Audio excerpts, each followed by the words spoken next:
Everything can be gone in a single day. Your savings, your career, the person you love most, your entire sense of who you are. This is not a hypothetical. It is a brutal reality that has visited countless lives throughout history, and it leaves one overwhelming question in its wake. How do you possibly begin again when the ground has vanished beneath your feet?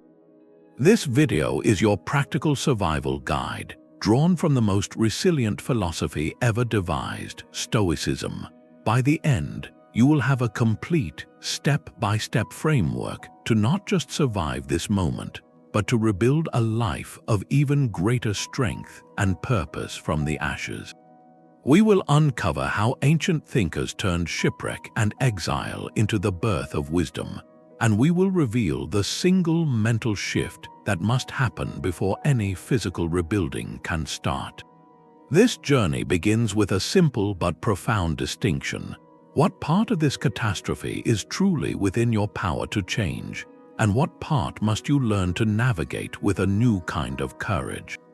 What does it truly mean to have nothing left to lose? This is the single most powerful tool for navigating any crisis, a principle so foundational it changes everything. The Stoics called it the Dichotomy of Control, and it is not a philosophy of passive acceptance. It is a strategy for radical focus. The core idea is this: some things are within our power and some things are not. What falls under our complete control? Our own judgments, our values, our intentions, and our actions. Everything else, from the weather to the stock market to the actions of other people, falls outside.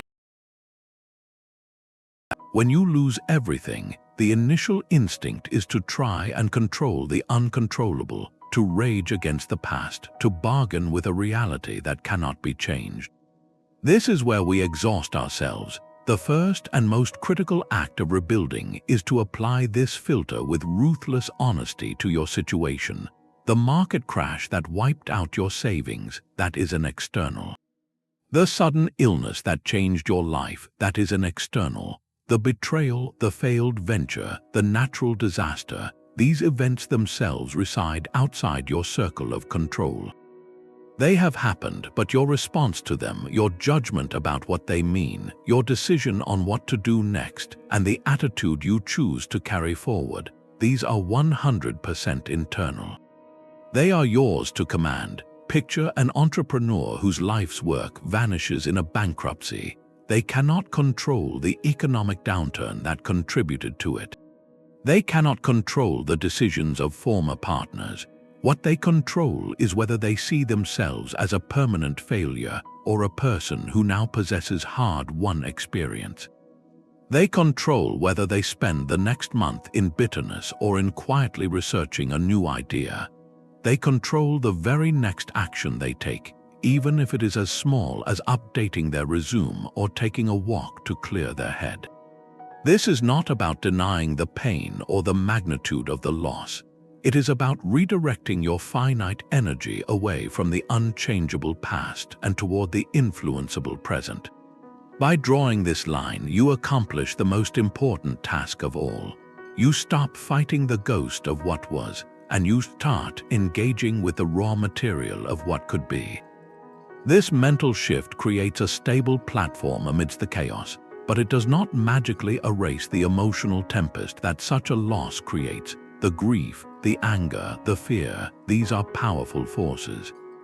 And so the next question becomes inevitable. How do you possibly navigate that storm when it feels like it will swallow you whole? A profound misunderstanding suggests Stoicism is about feeling nothing.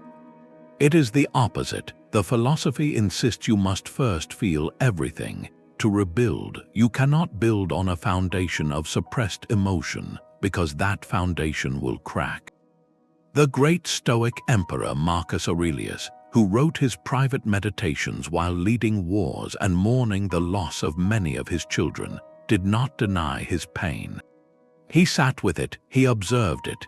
He wrote about the bitterness of loss and the weariness of duty, not to wallow, but to see these feelings clearly for what they were, temporary visitors to the mind. This is the critical practice of prosoch, or mindful attention. It means turning toward your grief, your anger, your fear, and simply noticing it without immediately being swept away by its narrative. When you suppress a feeling, you give it a secret power. It lingers in the shadows, influencing your decisions from a place of hidden pain. But when you observe it with a gentle detachment, as if watching a storm cloud pass across the sky, you acknowledge its presence while remembering you are not the cloud. You are the sky. This mindful observation creates space. In that space, you can perform the most transformative Stoic act, turning the obstacle upside down. Your grief is not just pain, it is a map. It is undeniable proof of what you valued. The deep sorrow over a lost career points to how much you valued purpose and contribution. The ache from a broken relationship highlights your capacity for love and connection. The fear after a financial collapse reveals your desire for security and freedom. Do not discard this map. Your grief has handed you the very compass for rebuilding. It clarifies what matters most. By fully allowing yourself to feel the loss, you honor what was lost, and in doing so, you gather the essential data for what must be built next. This emotional processing is not a destination, however. It is the necessary clearing of the ground. Once the storm begins to settle, a new kind of work becomes possible, the work of constructing a perspective that cannot be so easily shattered by circumstance. Grief hands you a map, but the territory it reveals can still feel like an endless, desolate landscape. The loss looms so large it blocks out the entire horizon.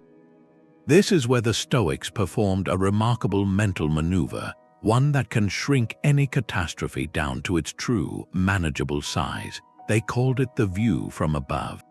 It is an exercise not of escape but of profound reorientation. Begin by closing your eyes and seeing your current situation, with all its sharp edges and pressing worries. Now imagine your perspective lifting gently from that room, rising above your street, your city, seeing the sprawl of neighborhoods and roads like lines on a map. Keep rising. See your entire country as a shape on a globe, the continents arranged like pieces of a puzzle, the planet itself a beautiful, fragile blue marble hanging in the pure black silence of space. Now look back at the pinpoint of light that is your life, and within it the tiny speck that is this present moment of hardship. From this vantage point, your personal crisis does not vanish. It is simply placed within the grand, flowing tapestry of existence. You see your event as one thread in an immense web of cause and effect, a single note in a symphony that has been playing for billions of years. This is not meant to minimize your pain by saying it does not matter. It is meant to contextualize it, to remind you that you are part of a story far larger than this single chapter. Consider the ruins of ancient empires. Walk through the silent stones of a forgotten citadel, where rulers once made decrees that shook the world, where merchants amassed fortunes, and where lovers whispered promises. Where is that power now? Where is that wealth? The wind has erased their names from the walls. Their triumphs and their disasters alike have been smoothed over by centuries, becoming merely layers in the soil for archaeologists to gently uncover. Your crisis, no matter how severe, shares this same nature of impermanence. It is an event, not an eternity. The view from above accomplishes two vital things. First, it drains the feeling of uniqueness from your suffering. You are not the first person to face ruin, to know heartbreak, to stand in the ashes of a dream.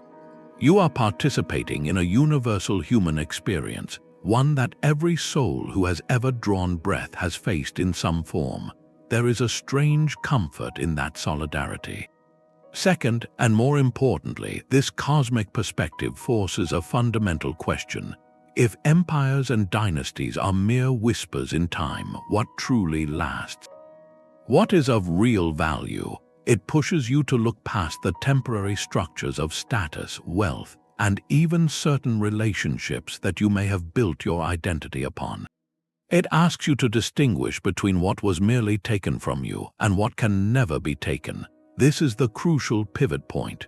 The perspective shrinks the problem, yes, but its real power is in clarifying what comes next. It prepares the ground for the most honest inventory you will ever take, a ruthless examination of what you will now choose to build upon. The view from above leaves you with a startling clarity. When the landscape of your life is leveled, when the titles, the bank balances, and the familiar roles have been swept away, something astonishing happens. You are left standing in the open air, and for the first time in a long time, you can finally see what was always there, holding up the entire structure.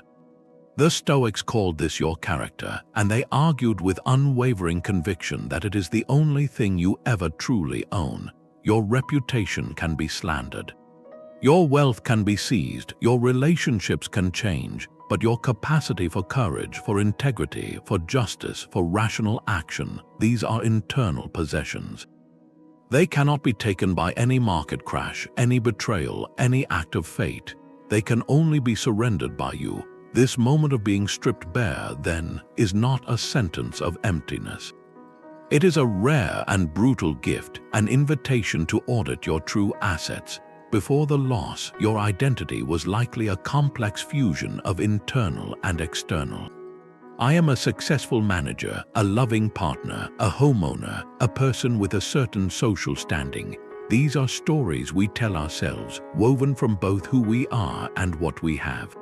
There is nothing wrong with that until the external threads are violently cut. Then the story falls apart and it feels like you have disappeared, but you have not disappeared. You have been unmasked. The manager title is gone, but your discipline remains. The relationship has ended, but your capacity for love and loyalty did not leave with it. The house is sold, but your resilience is still present, waiting to be directed. This is the pivotal shift. You stop defining yourself by what was taken, and you begin to identify with what was revealed. Think of a tree after a fierce storm. All its leaves have been torn away, its branches broken. It looks devastated, but look closer. Its roots are still deep in the earth. Its trunk is still solid. The essential life of the tree, its core structure, is intact. The storm did not take that. It merely removed everything that was temporary, exposing the enduring form beneath. You are that tree. The loss has cleared away the foliage of your life, the decorative but temporary growth of status and possession. What you see now might feel raw and exposed, but it is your true foundation. It is the trunk of your virtues and the roots of your rationality. This is what you will build from, and for the first time, you can see it with absolute honesty. There is no more hiding behind a job title or a social circle. The question is no longer what do you do or what do you have. The only question that matters now is who are you at your very core when no one is watching and nothing is left to prove. Your answer to that question is your moral purpose, and it becomes the blueprint for everything that comes next. Who are you when nothing is left to prove? That question holds your moral purpose, and from it, a new energy begins to stir. It is not the frantic energy of trying to reclaim the past, but the quiet, determined energy of creation. This energy requires a specific fuel, one that seems impossible to find in the wreckage. The Stoics, and later the philosopher Friedrich Nietzsche, called it Amor Fati. A love of one's fate. This is not about feeling grateful for the disaster.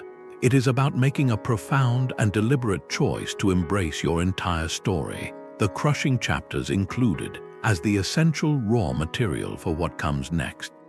Rebuilding cannot begin with resentment. Resentment is a foundation of quicksand. It keeps you fighting a battle that is already over, draining your strength for the work that lies ahead. Amor Fati is the decision to stop asking why me and to start whispering try me. Think of a master sculptor standing before a block of marble. A novice might look at that rough, unyielding stone and see only an obstacle, a hard and shapeless thing. The master looks at the very same block and sees potential. Every flaw in the grain, every unexpected crack, is not a reason to discard the stone. It is a guide, a feature that will ultimately shape the final form, making it unique. Your disaster is that block of marble. It is heavy, it is difficult, and it bears the marks of a violent break. Amor Fati is the moment you decide to stop seeing it as rubble to be cleared away and start seeing it as the primary material you have been given to build with. This is the mindset that transforms a stop sign into a starting line. History is filled with those who made this pivot. The Roman philosopher Seneca was exiled to the barren island of Corsica, a punishment meant to end his influence and break his spirit. He could have spent his years in bitter lament. Instead, he chose to see the exile as an opportunity for uninterrupted study and writing. The solitude he was given against his will became the space where he produced some of his most enduring works on resilience and the good life. He used the very material of his punishment to build a legacy. Consider the athlete whose career is ended not by choice, but by a sudden injury. The dream they dedicated their life to is gone in an instant. Many understandably fall into despair, but some, through a painful and gradual process, perform this act of amor fati. They begin to ask a different question. This injury took my sport, but what did it give me? It gave me a profound understanding of physical limitation. It gave me a first-hand education in recovery. It gave me a story that can inspire others facing their own abrupt endings.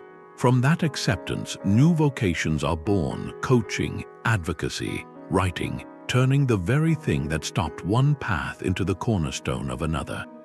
This is the alchemy at the heart of rebuilding. It is saying to fate, you have handed me this specific set of circumstances, this particular pain, this unique void. Very well, I will accept it not as a verdict but as my assignment. I will study its contours, I will learn its lessons, and I will use it, every last difficult piece of it, to construct what comes next. When you make this internal shift, everything changes. The past is no longer a prison you are trying to escape. It becomes the soil in which you are now planting. The energy you were wasting on resistance floods into the channels of creation. You are ready to move from a mindset of acceptance to a posture of action, to begin laying the first practical stones of your new life. Amor Fati provides the raw material and the mindset, but a new life is not built on mindset alone. It is built brick by brick, day by day, through a series of small, deliberate choices.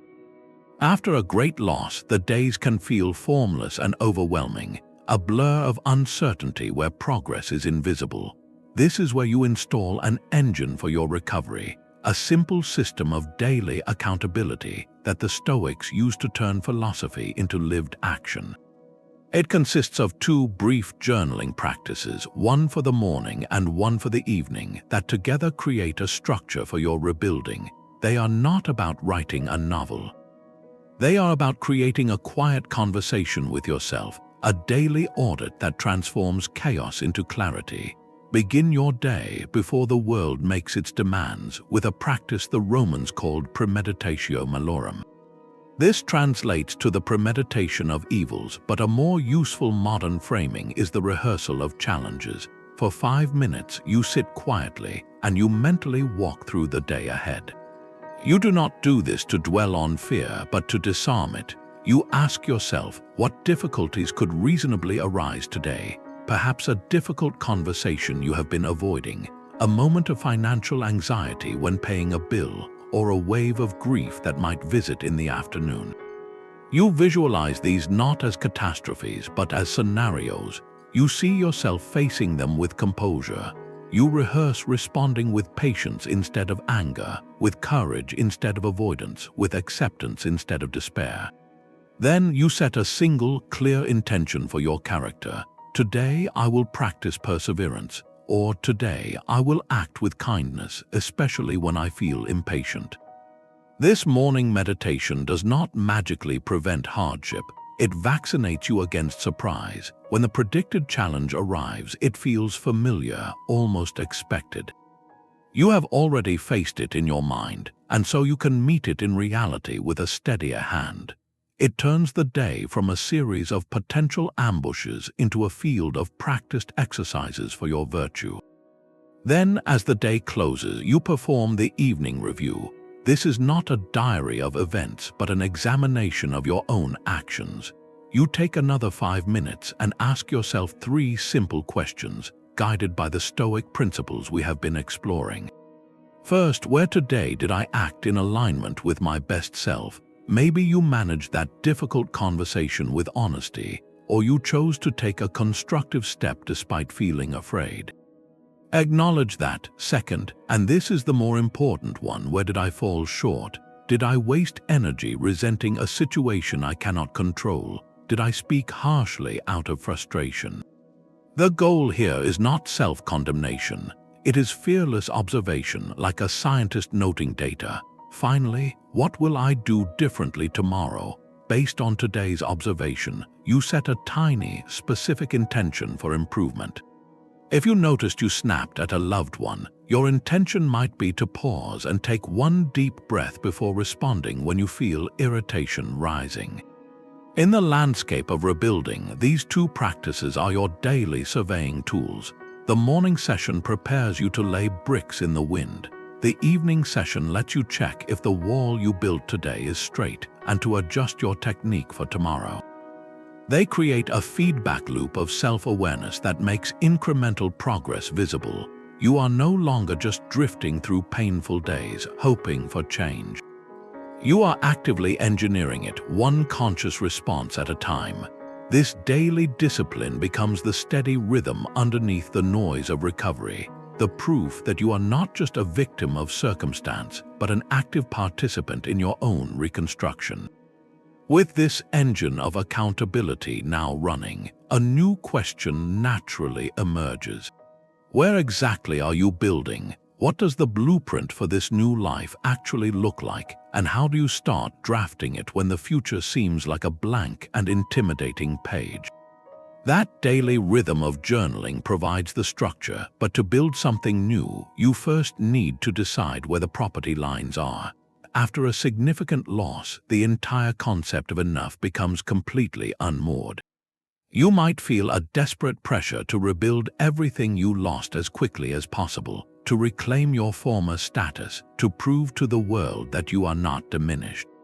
This pressure is a trap. It will have you chasing phantoms instead of building a real foundation. The Stoics offer a liberating tool for this exact dilemma, a concept called adiaphora, which translates to things indifferent. It sounds cold, but its application is profoundly freeing. The core idea is that only your character and your virtuous actions have true moral weight. Everything else, your possessions, your social standing, your career title, even your health to a certain extent, is classified as indifferent. Now, indifferent does not mean unimportant. It means these things are not good or bad in themselves. They are preferred or dispreferred. Having a comfortable home is preferred. Being in good health is strongly preferred. But they are not the source of a good life. A good life comes from how you use or endure these indifferents. A virtuous person can be happy in a small apartment, and a corrupt person can be miserable in a mansion. The thing itself does not dictate your peace. This distinction is your most powerful tool for rebuilding. It allows you to perform a conscious audit, to separate what you need for a life of purpose from what you are merely conditioned to want. Your task now is to define your new sufficient minimum. What is the absolute baseline of indifference you require to practice your virtues effectively? Start with the necessities of nature, not the demands of society. Nature requires shelter, basic sustenance, clothing, and the health of your body. Society whispers that you need a certain square footage, a specific brand, a particular body image, and a prestigious job title to be valid. One list is about survival and function, the other is about status and comparison. Your sufficient minimum is built from the first list, deliberately and without apology. This is not about embracing poverty, but about reclaiming sovereignty. It is about drawing a bright, clear line in the sand and saying, everything on this side of the line is enough for me to be a good, purposeful human being. Everything I build beyond this is a bonus, not a requirement for my self-worth. For someone who has lost financial security, this might mean defining their sufficient minimum as a safe room in a shared house, nutritious but simple meals, and any form of honest work that covers those basics. For someone rebuilding after a personal loss, it might mean defining their minimum as a quiet space for reflection, a few deep connections, and a daily routine that includes movement and learning. The moment you consciously define this minimum, a tremendous anxiety lifts. The frantic fear of not having enough dissolves because you have just concretely defined what enough is. You are no longer chasing a moving target set by a culture of endless more. You have a fixed point, a foundation. From this foundation, all your energy can now flow upward into aspiration, not outward into desperate scarcity. Your sufficient minimum becomes the stable ground from which you can safely reach for more, not because you need it to be okay, but because you want to grow. This clarity turns rebuilding from a vague, overwhelming mission into a series of specific, manageable projects. You are not trying to rebuild a castle in a day. You are ensuring your cabin is sound, your well is dug, and your garden is planted. Once that is secure, you can decide from a place of strength and choice what to add next. With your needs clearly separated from your wants and your foundation solidly defined, the focus of your effort shifts. The question is no longer what do I need to survive, but rather what do I choose to build. This is where your energy finds its most powerful and creative direction. Your sufficient minimum is the ground beneath your feet, solid and defined. Now you pick up the first brick. This is the essence of Stoic action, the absolute refusal to be paralyzed by the scale of the entire project. You cannot build a wall by staring at the empty sky where it will one day stand. You build it by placing one brick, then another, with total focus on the brick in your hand. The Roman Emperor Marcus Aurelius, who carried the weight of an empire while grieving profound personal losses, gave himself this exact instruction. He wrote, "Concentrate every minute on doing what is in front of you with precise and genuine seriousness." He went further, advising to treat each task as if it were your last, as if it were the final action by which you would be remembered. This is not about morbid fear, but about the profound dignity of small things. When you have lost everything, the future is a terrifying blank page. The past is a country you can no longer visit. The only territory you have any real power over is this single, fleeting moment. And within it, there is always one next right action. That action is almost never grand. It is not rebuild my career. It is update the first section of my resume. It is not heal my heart. It is take a walk outside and breathe deeply for 10 minutes. It is not solve my financial crisis. It is make one phone call to explore a possible option.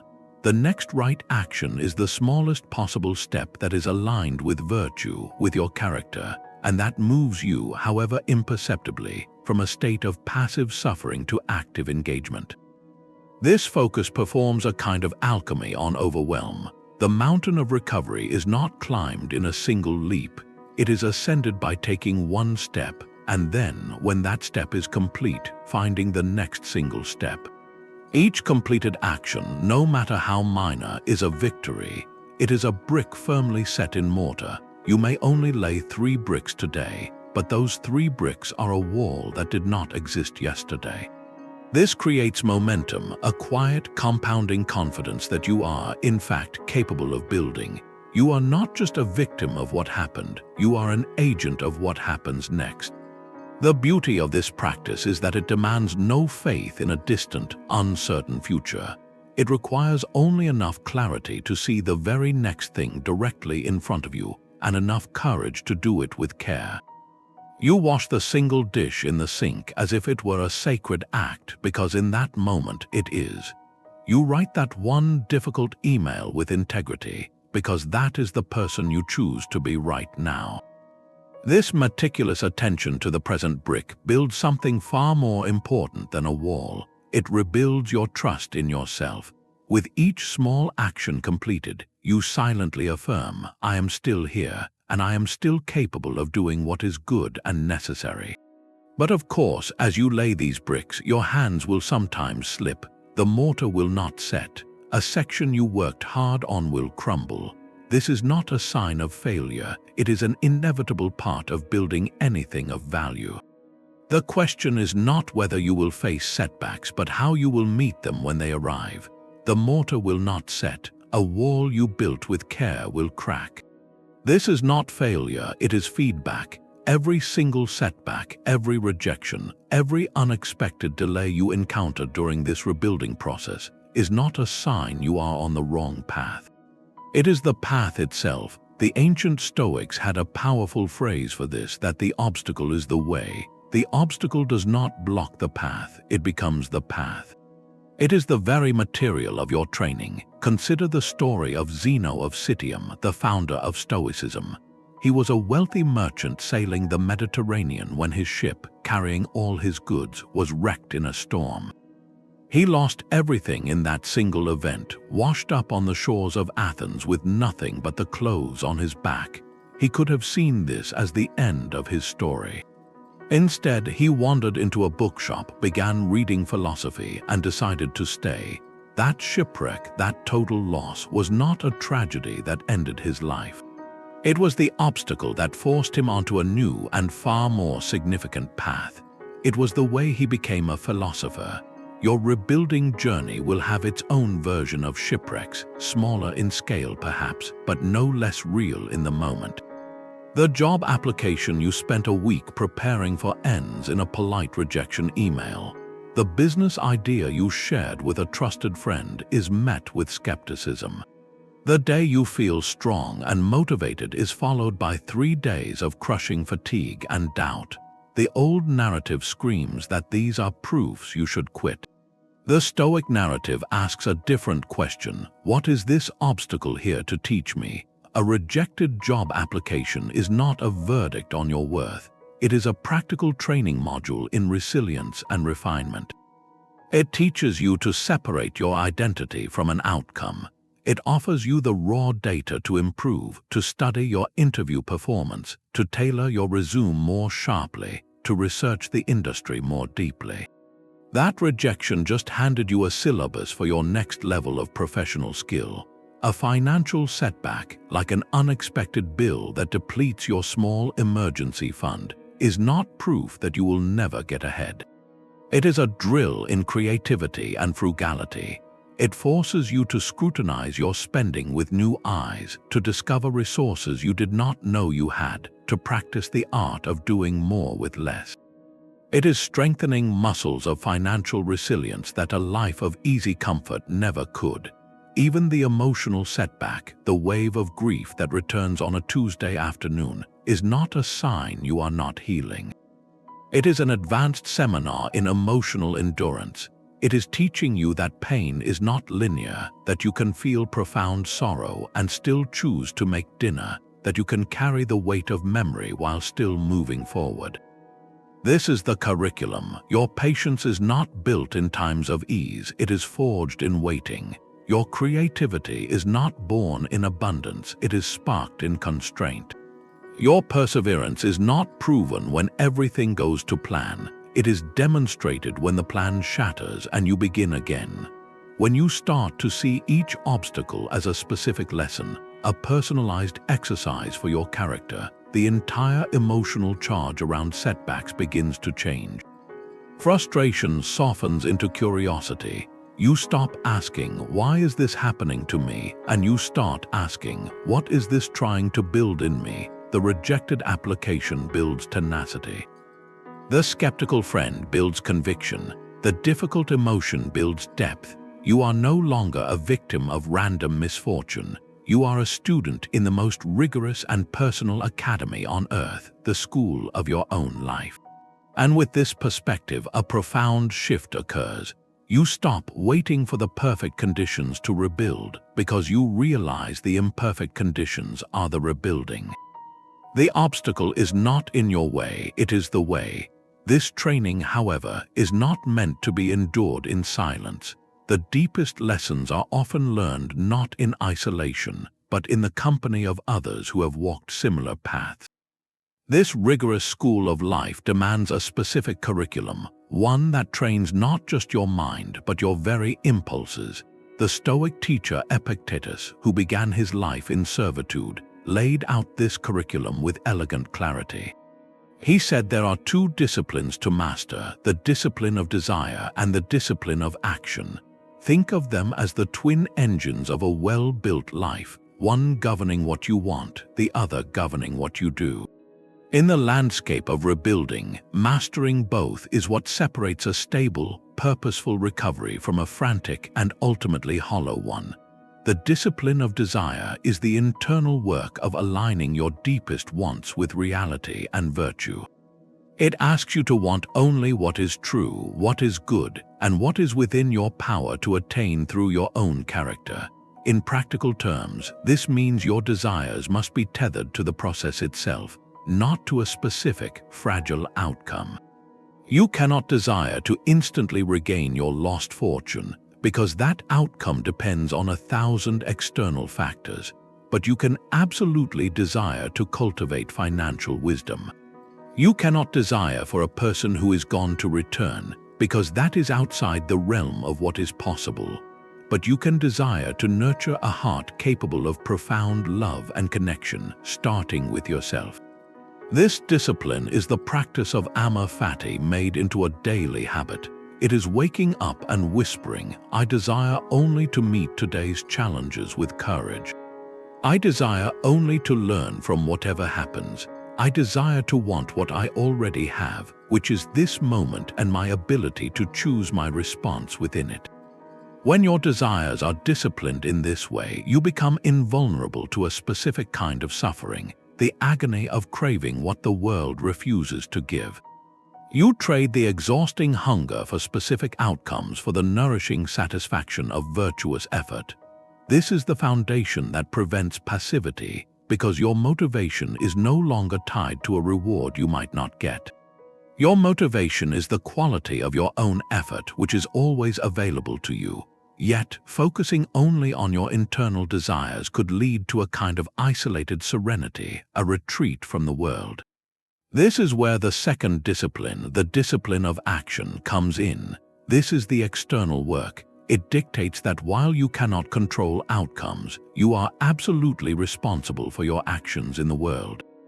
You must act with justice, with kindness, with contribution to the common good, regardless of your current station. Even from a position of having very little, you are to engage. The discipline of action asks, how do you treat the customer service agent when you are frustrated about a bill?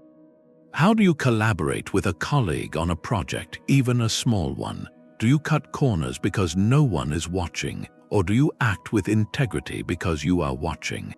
This discipline ensures your rebuilding project is not a selfish fortress, but a bridge that connects you back to humanity.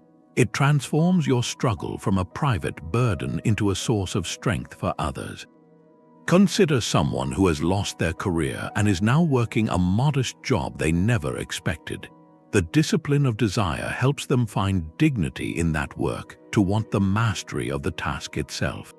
The discipline of action compels them to do that job well, to be a reliable and positive presence for their co-workers and customers, to see their role as a vital thread in a larger social fabric.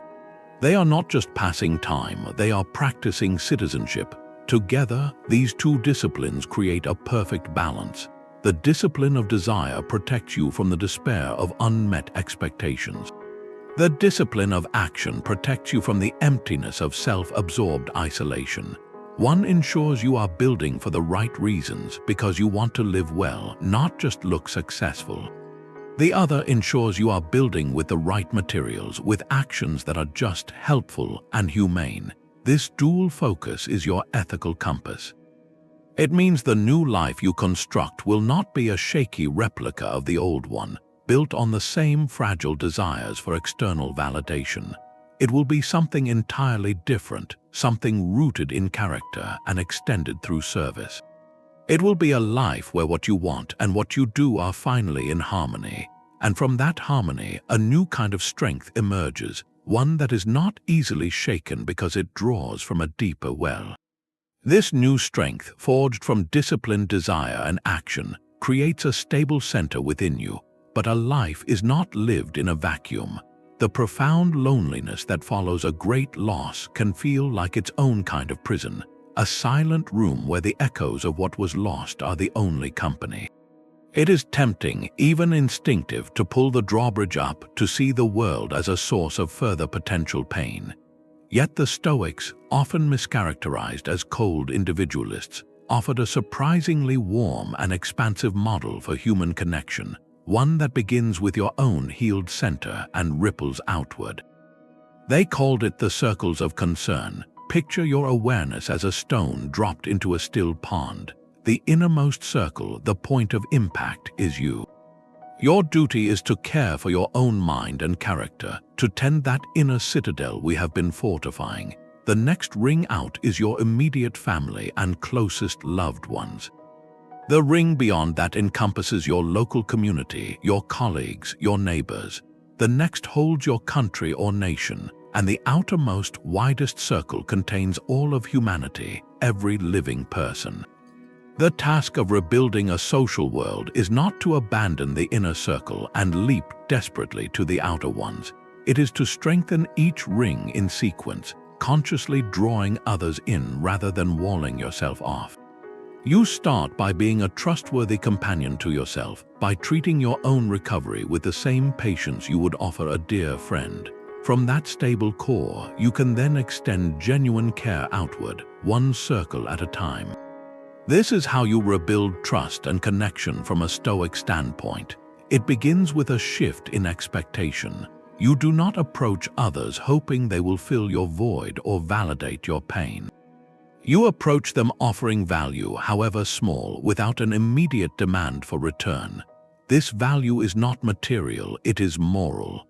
It is the practice of kindness as a duty, a fundamental expression of your shared humanity. You hold the door for a stranger not because it wins you anything, but because it is an action aligned with courtesy. You listen attentively to a neighbor's story, not to trade favors, but because it is an act of communal respect. You offer your skills to help a local project, not for recognition, but as a contribution to the common good. Each of these small actions is a thread cast out into the social fabric. They are not guarantees of friendship, but they are the necessary groundwork for it. They signal that you are engaged, that you see others as part of your wider circle of concern. This practice is protected by another crucial Stoic social tool, judging others with understanding. When someone disappoints you or acts poorly, the immediate reaction is often to take it personally, to see it as a reason to retreat back into isolation. The Stoic asks you to pause and consider the source. Epictetus advised, when you are offended by someone's actions, remember they are acting according to their own judgments of what is good, judgments that are likely misguided. This is not an excuse for bad behavior, but an explanation that drains the personal poison from it. The colleague who was short with you may be grappling with a private anxiety. The old friend who has been distant may be overwhelmed by their own life. This perspective allows you to respond with firm boundaries if needed, but without corrosive bitterness. It prevents one person's actions from convincing you that all people are untrustworthy. From this foundation, new and meaningful relationships can slowly take root. The Stoic insight here is vital. These bonds are built most durably on shared virtue, not merely shared circumstance. You will naturally connect with others who have also faced hardship, but a support group built only on mutual loss can sometimes keep you anchored in the past. The more resilient connections are forged with those who share your commitment to moving forward with integrity, curiosity, or kindness. You find your people not in the waiting room of victimhood, but on the work site of rebuilding. This shifts the entire focus from isolation to contribution. You are no longer a lonely individual seeking to extract comfort from the world. You are a participant, however humbly, in the human project. You rebuild your social world not by clutching at people, but by becoming a person others can rely on, by being a small source of stability in the very instability you know so well. The circle of your concern expands naturally as your capacity for care expands, and in that expansion you discover a profound truth that healing is not a solitary journey but a communal act. Your own recovery becomes a quiet gift to the circles you touch, just as their presence becomes a gentle affirmation of your own. Your own recovery becomes a quiet gift to the circles you touch. Yet even within this supportive network, there will be moments when the path feels intensely solitary, when a difficult decision rests solely on your shoulders. In those moments, you do not have to face the silence alone. You have at your disposal one of the most practical tools in the Stoic toolkit, the guidance of the sage. The ancient Stoics believed in the ideal of the sage, a person of perfect wisdom and virtue. While they admitted such a figure was exceedingly rare, they urged everyone to use models, both historical and personal, as a compass. When you are rebuilding, you are not the first soul to walk this ground. Others have mapped the territory of loss before you, and their footsteps, their words, their recorded choices are a form of ready-made wisdom you can borrow. This practice is not about unfair comparison, thinking you must match the legendary endurance of a Plateau or the eloquent resilience of a Seneca. It is about companionship. It is about looking into the past and finding a council of advisors for your present. When you face a moment of profound discouragement, you can ask yourself, what would Marcus Aurelius do? He wrote his private thoughts on perseverance while leading armies and mourning multiple children, reminding himself that the obstacle is the way. When you must have a painful conversation with integrity, you can consider the example of Musonius Rufus, who taught that philosophy is not about clever arguments but about daily actions, even when it cost him his comfort. These figures become psychological allies. You are no longer just you, struggling in a vacuum. You are you, accompanied by the distilled courage of 2,000 years of human endurance.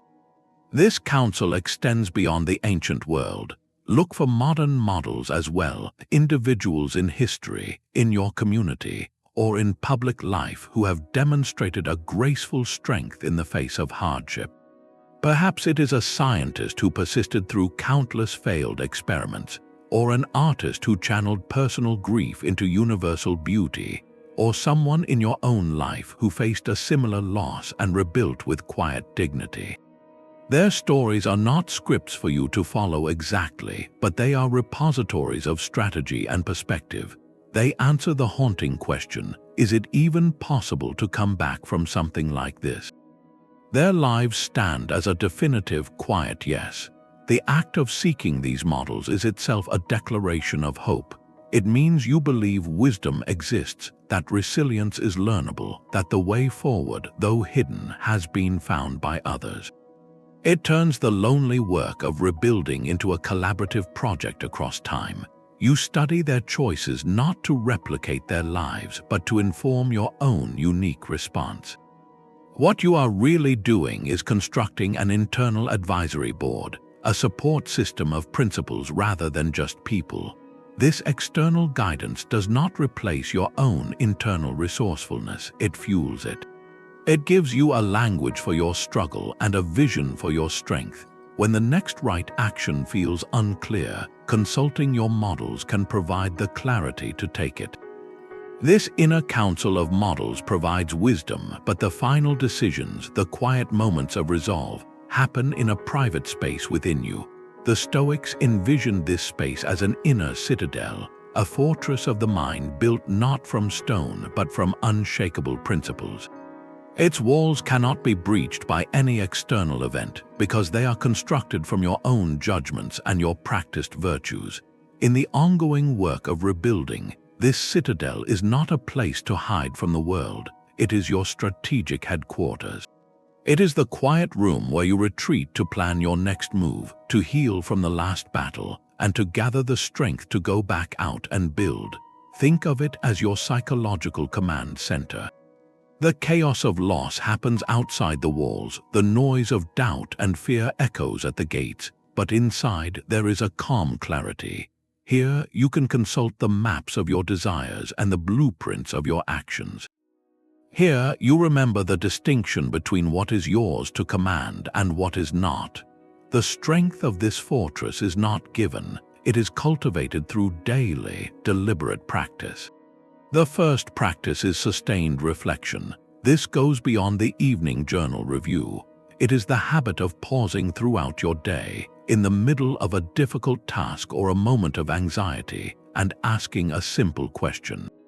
From which fortress am I operating right now? Am I acting from the solid ground of my principles, or am I being lured outside the walls by a temporary emotion or an external demand?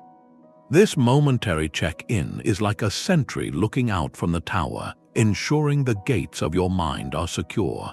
The second practice is the memorization and internalization of key maxims. These are not complex philosophical statements, but simple, portable truths you can carry with you. They are your fortress mantras. It might be the core of the dichotomy. I control my actions, not outcomes. It could be Marcus Aurelius' reminder, the impediment to action advances action, or Epictetus' foundational question, is this within my power? You do not just read these once, you write them down, you repeat them, you turn them over in your mind until they become automatic responses. When a setback hits, the maxim rises to meet it, a soldier defending the gate. The third and most vital practice is the constant, almost rhythmic return to the dichotomy of control.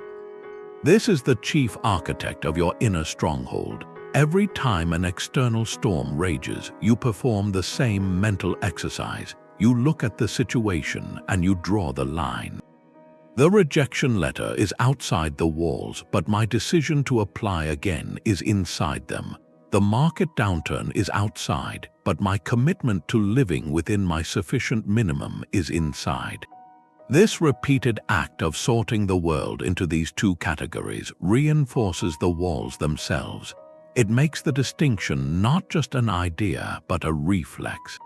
In the context of your rebuild, this citadel becomes essential because the work is long and often discouraging. There will be days when the world feels hostile, when progress is invisible, when old grief resurfaces with surprising force. On those days, you do not have to stand exposed in the open field of your emotions. You have a place to retreat, you go inside, you sit with your maxims.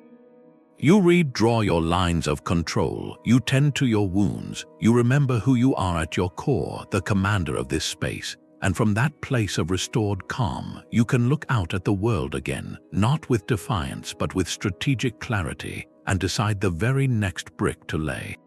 This inner fortress ensures you are never truly without resources, even when your external resources seem scant. It turns resilience from a hope into a habitable space. With this secure headquarters established, your efforts in the world take on a new quality. They become less reactive and more intentional. This shift naturally raises the final, most practical question of all. What does a life rebuilt on these principles actually look like in the long run? Your inner citadel provides calm, but the world outside its walls is still filled with real and reasonable fears. The fear of failing again, of never recovering financially, of being judged by others for your fall from grace. These are not irrational phantoms. They are the shadows cast by the very real stakes of rebuilding. To let these fears paralyze you is to remain trapped inside your fortress, safe but stagnant. The Stoics offer a counterintuitive strategy for this exact dilemma, a practical application of the morning rehearsal we discussed earlier, but aimed directly at the heart of your deepest anxieties. This is premeditatio malorum in its most targeted form, not as a general exercise, but as a tactical drill for your specific fears. The goal is not to dwell on doom, but to disarm it through vivid, deliberate rehearsal. Let us walk through one such fear, the fear of financial ruin, of never climbing back to security. Do not shy away from it. Invite it in for a structured conversation. Sit quietly and close your eyes. Now imagine the worst reasonable outcome, not a fantastical catastrophe, but the plausible low point. See yourself 6 months from now, having tried several avenues that did not work out. Your savings are lower than they are today. You are living in a modest room, budgeting carefully for simple meals. Perhaps you are working a job that feels far beneath your former station. Picture the details, the small room, the routine, the quiet of an evening with limited options. Feel the initial sting of that scenario, the pang of comparison to your old life. Now here is the crucial pivot. Do not end the visualization there. Continue the story. Ask yourself, and what then? You wake up in that room. What is the very first thing you do? You make a cup of tea, you look out the window, you take a breath, you still have your mind, you still have your capacity for work, for learning, for small moments of appreciation. You plan your day, you reach out to a contact, you write one paragraph for a new project, you go for a walk, you find a library book that teaches you something useful. In this visualized worst case, you are not a defeated statue. You are a living, breathing person making choices. You are enduring, and more than enduring, you are finding a path forward within those constraints. You realize the monster you feared, when faced directly in your mind, has a shape you can manage. It is hardship, not annihilation. Now, apply this same mental rehearsal to the fear of ridicule. Imagine running into an old acquaintance who heard about your downfall. See their subtle, pitying look. Hear the awkward question about what you are doing now. Feel the heat of shame rise. Then pre-plan your response. Not a defensive rant, but a simple, grounded statement born from your inner citadel. You practice saying, "I am in a period of rebuilding, and I am learning a great deal." Or, "I am exploring some new directions." You rehearse saying it with calm dignity, without apology. You visualize their reaction shifting from pity to curiosity, or even respect. By mentally walking through this encounter, you strip the future moment of its power to surprise and fluster you. You have already been there. You have already responded. This process transforms anxiety from a fog of dread into a series of discrete, manageable scenarios. Each fear, when isolated and rehearsed, becomes a puzzle to solve rather than a phantom to flee. The fear of another failed venture loses its teeth when you have already visualized the post-failure landscape and seen yourself within it, gathering data, adjusting your approach, and simply beginning again. This is the ultimate preparation. It means that when a real setback occurs, it feels familiar. Oh, you think, this is that scenario I rehearsed on Tuesday. My job is not to panic, it is to execute the rational response I already planned. The emotional storm is quieter because you have built a mental shelter for it. You have turned the unknown, which is the core ingredient of fear, into known territory. You have a map for the valleys, not just the peaks. This practice does not promise you will avoid valleys, but it guarantees you will not be lost in them. Your fear, once a tyrant, becomes a subordinate, a scout that brings you information about the terrain ahead, so you can plan your journey accordingly. With this mental preparedness firmly in place, the act of rebuilding shifts from a reaction to a series of intentional, strategic choices. That map for the valleys shows you how to endure, but it does not tell you what to build for. The final cornerstone of a life rebuilt on Stoic principles is not just resilience but contribution. This brings us to the most expansive of the Stoic virtues, justice. In this philosophy, justice is far more than a courtroom ideal. It is a guiding principle for all social conduct, a commitment to fairness, kindness, and active duty to the common good. It answers the silent question that arises once survival is assured. Now that I am standing, what is this strength for? after a great loss, the gravitational pull is inward. The instinct is to protect every scrap of resource, to focus solely on your own recovery, to perhaps even cut ethical corners with the justification that you are just doing what you must to get back on your feet. The Stoic argument is that this inward turn, while understandable, is a profound strategic error. It builds a life on a foundation of isolation. True, durable success, the kind that nourishes the soul as well as the bank account, requires weaving your recovery into the wider social fabric. It means rebuilding a life that contributes. Consider the simple act of fairness. You are rebuilding a small business. A supplier makes an error in your favor on an invoice, a small overcharge.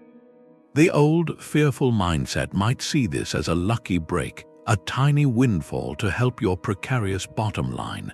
The just mindset, informed by your character, sees it differently. You correct the error. You do this not for praise, but because it is an action in alignment with your nature as a rational, social being. That single act does several things. It reinforces your own integrity, strengthening your inner citadel. It builds a reputation of trust with that supplier, which may yield unforeseen benefits later. Most importantly, it defines the kind of person you are becoming in your new life, not someone who takes advantage, but someone who deals honorably even when no one is watching. This principle scales to every level, helping a neighbor carry groceries, not because you expect a favor in return, but because you see a need you can meet. Creating a product or service that genuinely solves a problem for others, rather than just extracting value. Offering mentorship or honest feedback to someone else who is struggling, sharing the hard-won maps you have created. These are not distractions from your recovery, they are the very mechanisms of it. They accomplish two vital things. First, they reconnect you to the world in a positive, proactive way. Each act of contribution is a thread that ties you back to the community, counteracting the loneliness that loss can impose.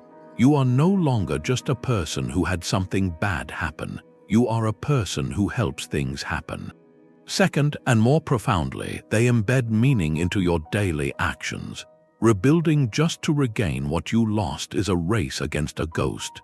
It can feel hollow because the finish line is a recreation of a past that is gone forever. But rebuilding to create something that serves, that adds a sliver of good to the world, gives your effort a purpose that transcends your personal story. Your work is no longer just about a paycheck, it is about participation. Your relationships are not just about support, they are about mutual uplift. This is how you align your life with the Stoic concept of living in accordance with nature, which for a human being, a rational and social animal, means using your reason for the benefit of the community of which you are a part. Your recovery becomes a gift you slowly offer back. The new life you are constructing is not an isolated fortress on a hill, but a well-built house in a village where the strength of your walls adds to the security of the street, and the light in your window makes the whole neighborhood feel safer and more welcoming.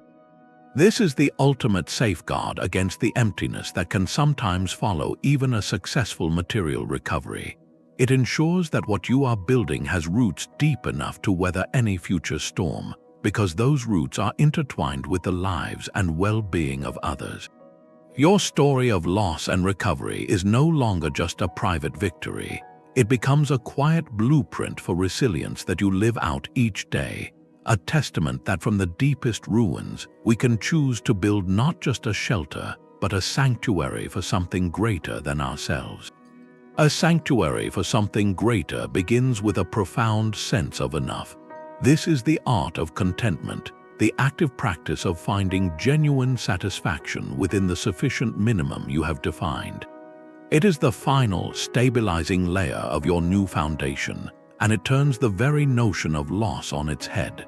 The Stoics deeply admired figures like Diogenes the Cynic, who took this principle to its logical extreme. Diogenes famously lived in a large ceramic jar, owned a single cloak, a staff, and a wooden bowl. One day, he saw a child drinking water from his cupped hands. In that moment, Diogenes threw away his bowl, realizing even that simple possession was a dependency he did not need.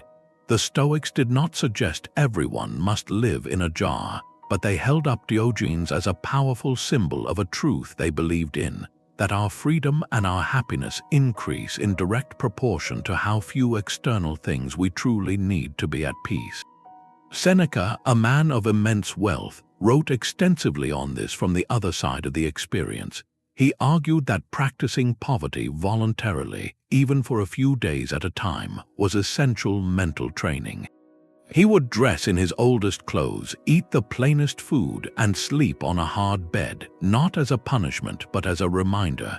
He called it a test of the soul, proving to himself that the line between necessity and luxury was clear, and that he could be happy on either side of it. This practice is not passive resignation to having less. It is an active, deliberate choice to derive your primary joy from sources that cannot be taken away, your virtue and your engagement with the world.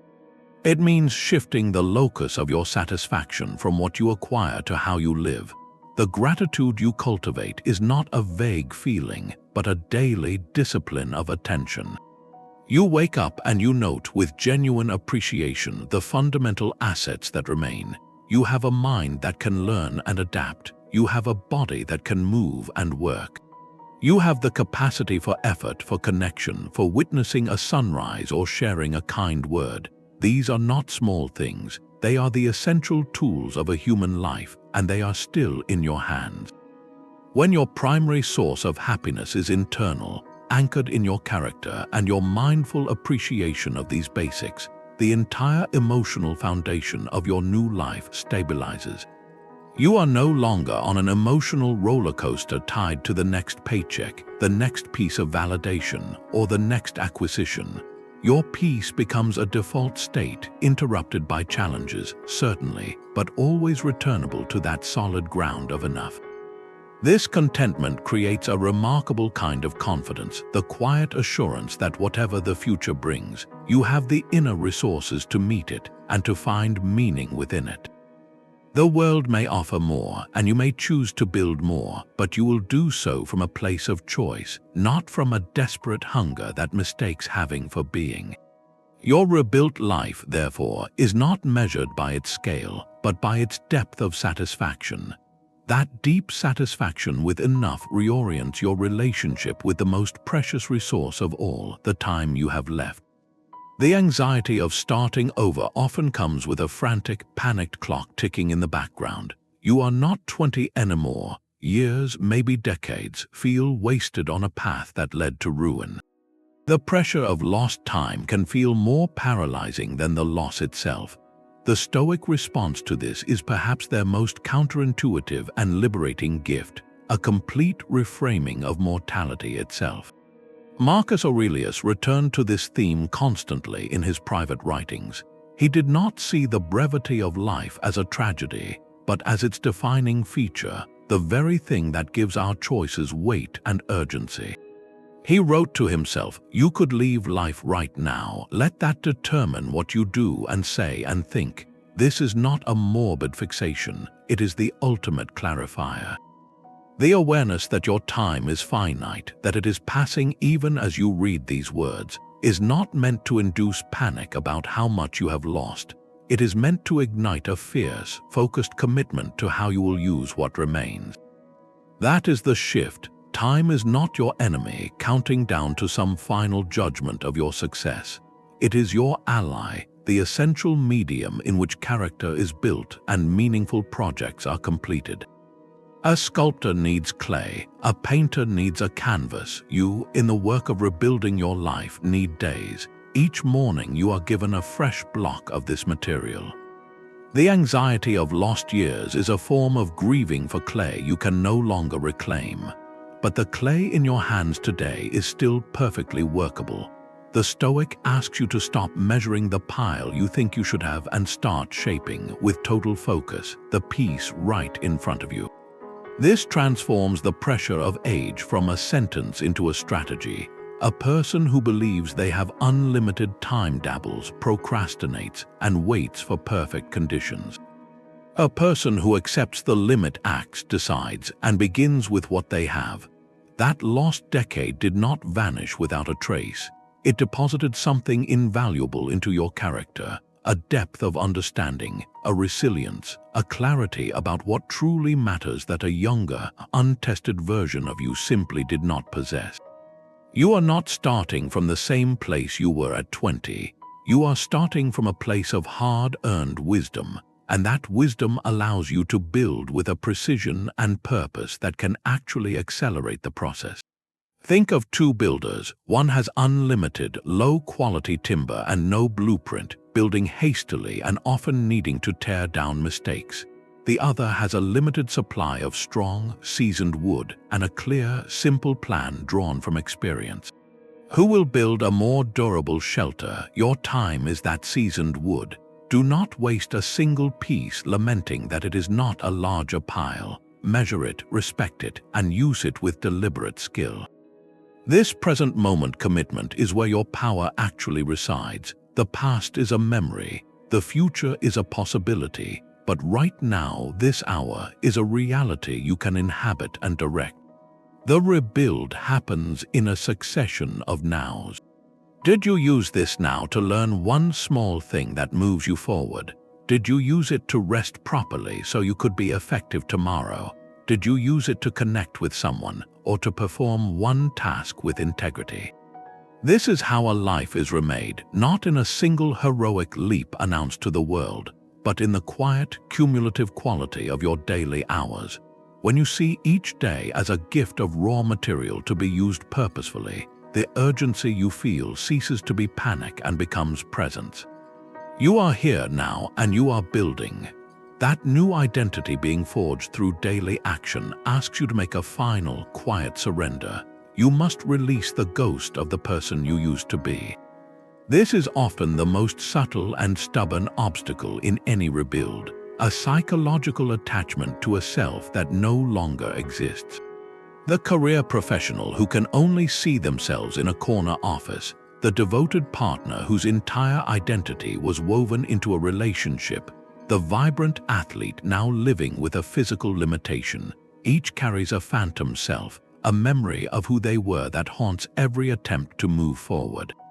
The Stoics offer a liberating, if challenging, lens for this.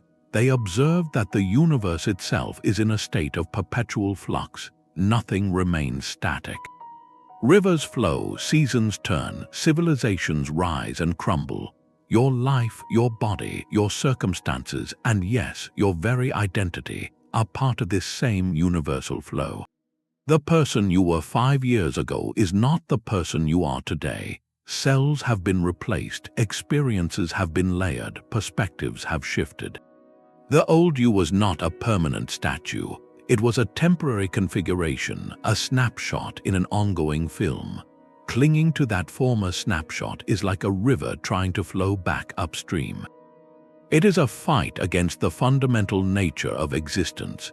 Your task is not to dishonor that past self, but to thank it for its service and consciously let it go, so you can fully inhabit the person who is here now, the one doing the rebuilding. This is a grieving process, but for a self rather than just a circumstance. It involves acknowledging the real loss of that familiar identity, with its known roles, its predictable rewards, and its comfortable story. You might miss the confidence that came with a certain title, or the warmth of a shared daily life, or the simple physical freedom you once took for granted. Allow that sense of loss its space, then gently introduce the Stoic reminder of impermanence. That version of you was always going to change. Life was always going to intervene. The market would have shifted, the relationship would have evolved, the body would have aged. The catastrophe did not introduce change, it merely accelerated it in a dramatic and painful way. By seeing your old self as part of this natural flow, you can begin to loosen your grip. Think of a tree in autumn. It does not curse the falling leaves. It does not cling to them, desperately trying to reattach each one. It lets them go, understanding that this release is part of its cycle. The leaves provided shade and nourishment in their season. but holding onto them now would only burden the branches under the coming winter snow. Your past identity, with its achievements and its comforts, was a season. It provided what you needed then, but its season has ended. Clinging to it now only burdens the new growth trying to emerge. This practice of non-attachment is not cold or uncaring. It is an act of profound honesty and self-compassion. It is saying to that old self, "You got me this far, and I honor the journey. But the road has turned. I must now travel in a lighter way, carrying only what is essential for the path ahead, which is my character and my willingness to act." When you release the story of who you were supposed to be, you finally become available to the reality of who you are, and more importantly, who you are becoming.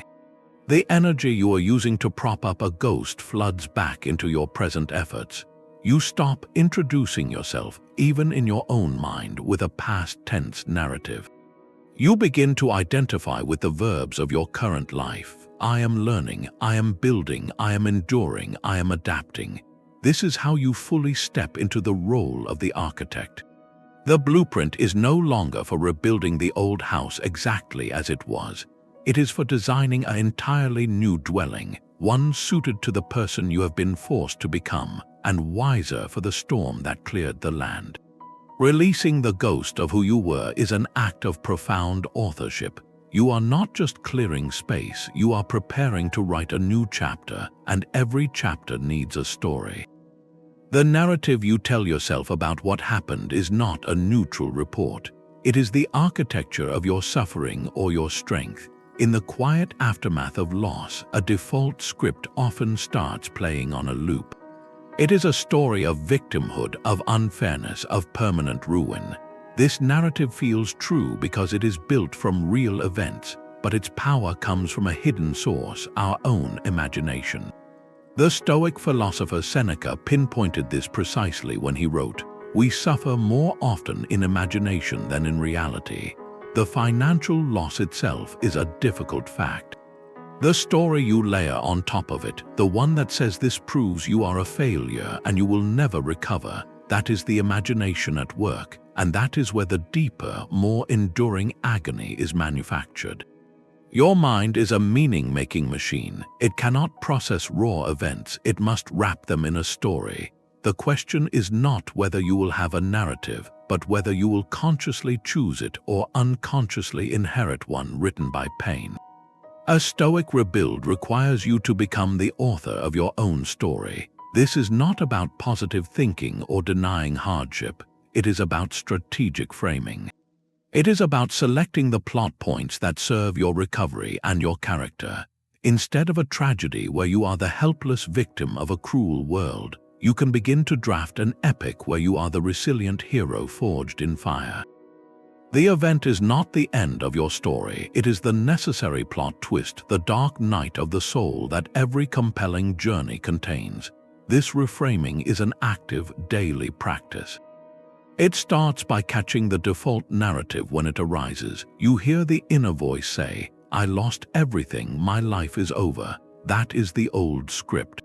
Your job as the new author is to gently edit that line. You might revise it to, "I am facing a period of immense difficulty, and it is teaching me what I am truly made of." See the shift, the facts are acknowledged, but the meaning has been transformed from a verdict to a challenge. Another powerful tool is to view the entire event as a teacher, a harsh but effective instructor. Ask yourself, what is this situation forcing me to learn? Perhaps it is teaching resourcefulness I never knew I possessed. It is teaching me to distinguish true friends from fair weather companions. It is teaching me that my self-worth was too tied to external markers, and now I have the brutal opportunity to rebuild it from within. When you frame the loss as a curriculum, you move from a posture of resentment to a posture of a student, albeit a reluctant one. This does not erase the pain of the lessons, but it gives them a purpose.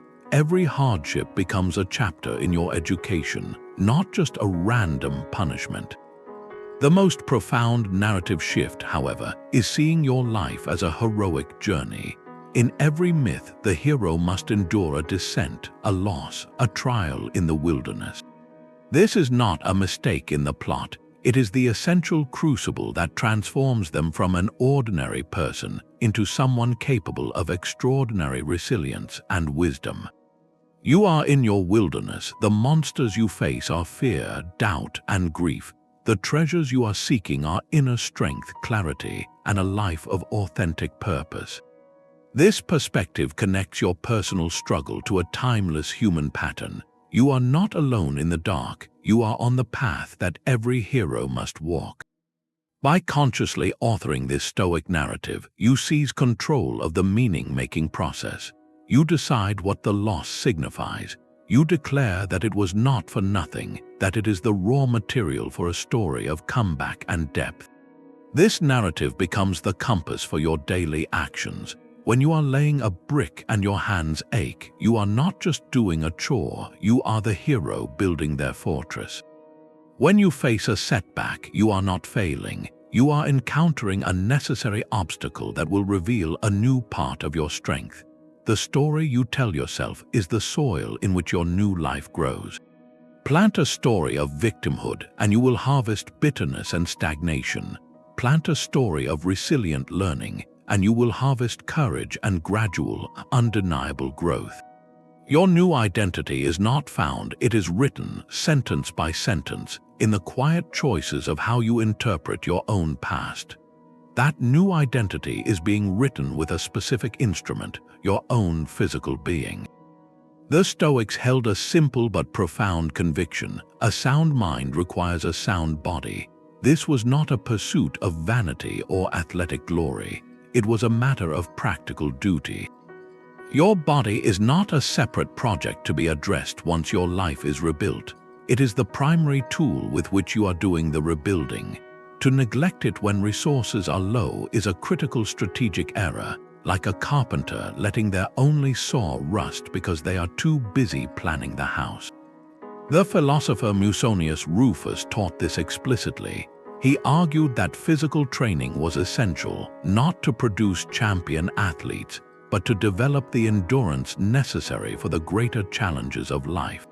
He saw the body as the vessel for the soul, and a leaky, unstable vessel makes even the calmest mind susceptible to being overwhelmed by the storms of hardship. When you are recovering from a major loss, your mental and emotional resources are already stretched thin. Fatigue, poor nutrition, and physical stagnation do not just affect your muscles, they directly erode your willpower, your clarity, and your resilience. They make every obstacle feel heavier and every setback feel permanent. Therefore, caring for your physical foundation becomes a non-negotiable support for the mental stamina your rebuild demands. This care, however, must be redefined for your current reality. It is not about expensive gym memberships, elaborate meal plans, or optimizing every biometric. It is about simple, disciplined, and sustainable practices that honor the temple so it can house your renewed spirit. Start with the most fundamental and accessible practice of all, walking. The Stoics, from Seneca to Marcus Aurelius, were avid walkers. It is a moving meditation, a rhythm that settles the mind and strengthens the body without strain. A daily walk, even for 20 minutes, is not a break from your rebuilding work. It is a vital part of it. It is where you process thoughts, rehearse conversations, or simply allow your mind to rest in the sensory input of the world around you. The steady, repetitive motion has a way of untangling mental knots and restoring a baseline of calm. Pair this with basic body weight exercise. You do not need equipment. The goal is not to exhaust yourself, but to remind your body of its strength and capability.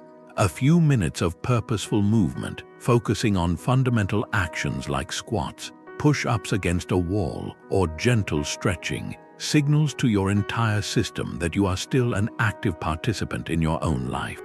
This physical assertion builds a subtle but powerful confidence that translates directly into mental fortitude. Next, consider mindful eating. In times of stress or financial pressure, food often becomes either a source of anxious scarcity or a cheap comfort that leaves you feeling worse. The Stoic approach is to see nourishment as fuel for your duty. This means choosing simple, wholesome foods that genuinely sustain you and eating with attention.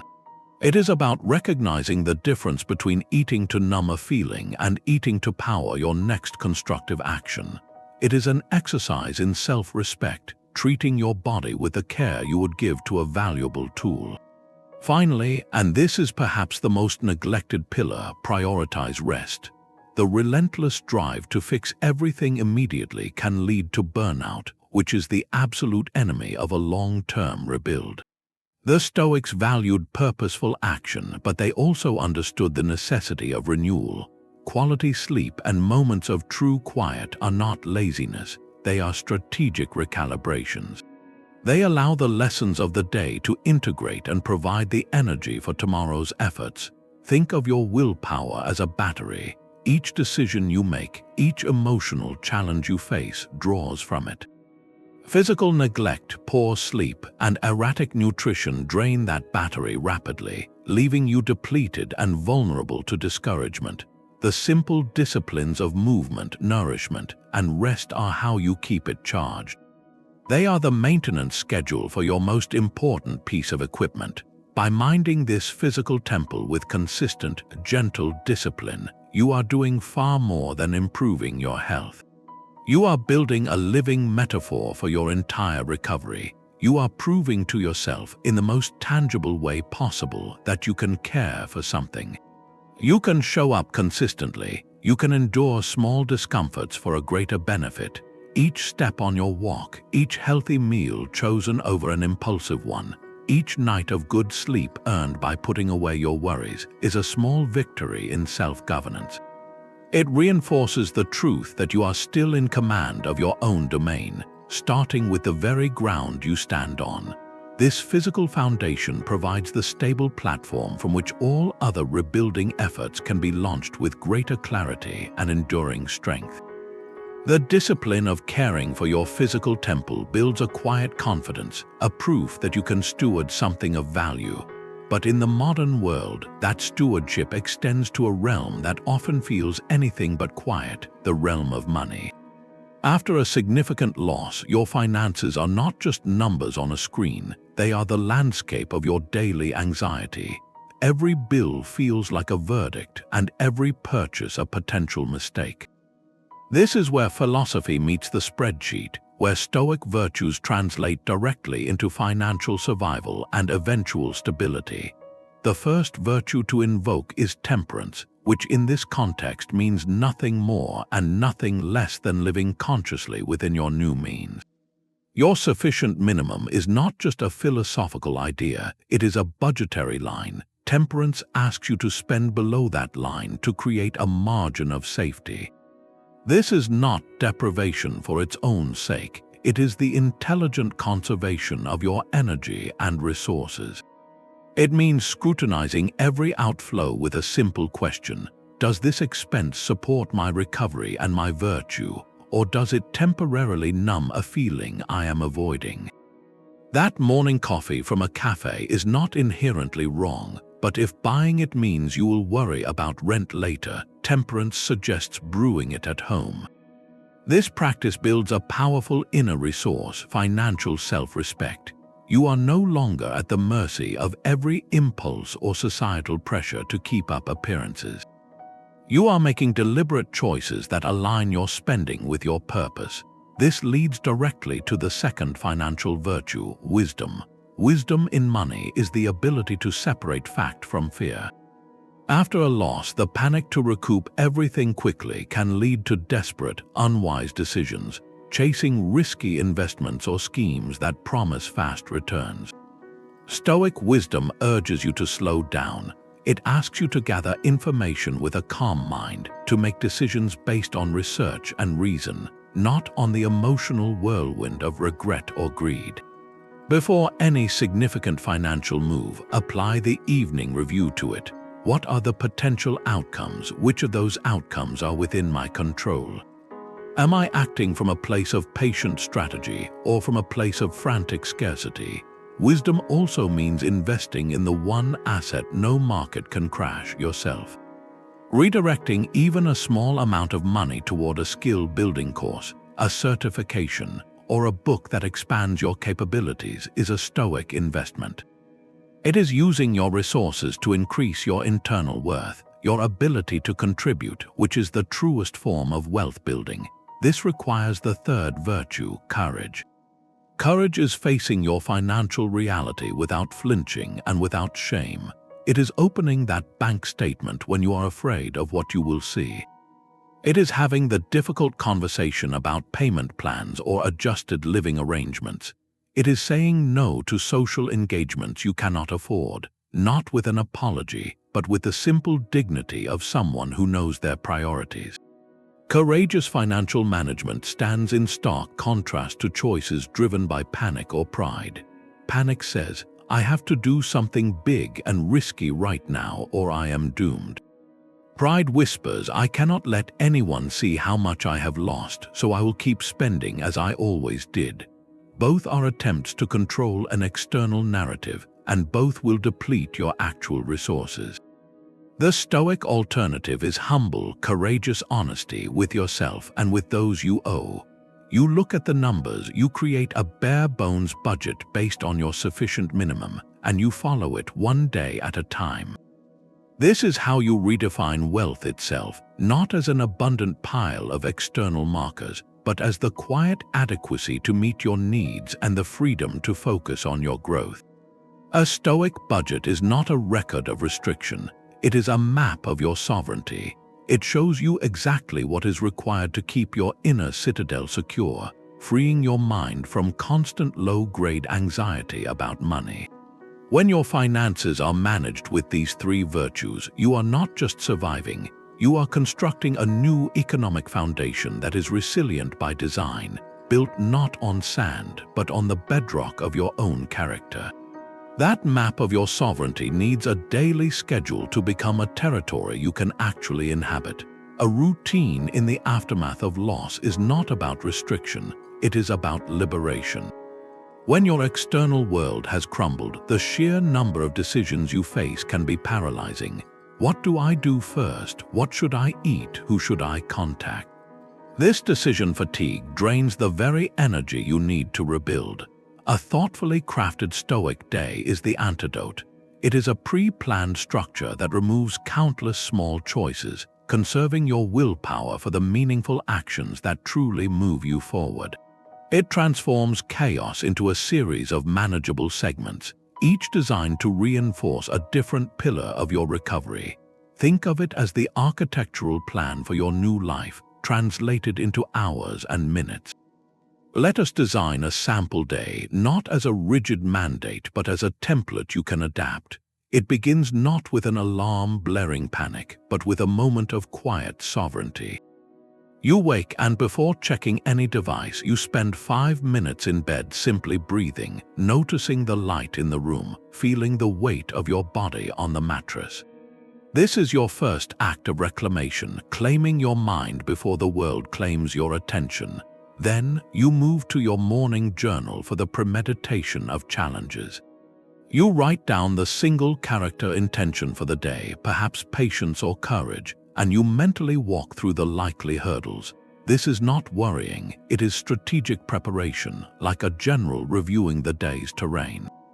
Next, you engage your body, not for performance but for presence. A 20-minute walk, some gentle stretching, or a few minutes of mindful movement. This is not a workout, it is a way of reminding your physical self that it is still under your command, that it is the capable instrument for your day's work. Follow this with a simple, nourishing breakfast eaten with attention. You are fueling the tool. The core of your morning is then dedicated to your most important next right action. This is a 90-minute to 2-hour block where you work with total focus on the single task that represents meaningful progress.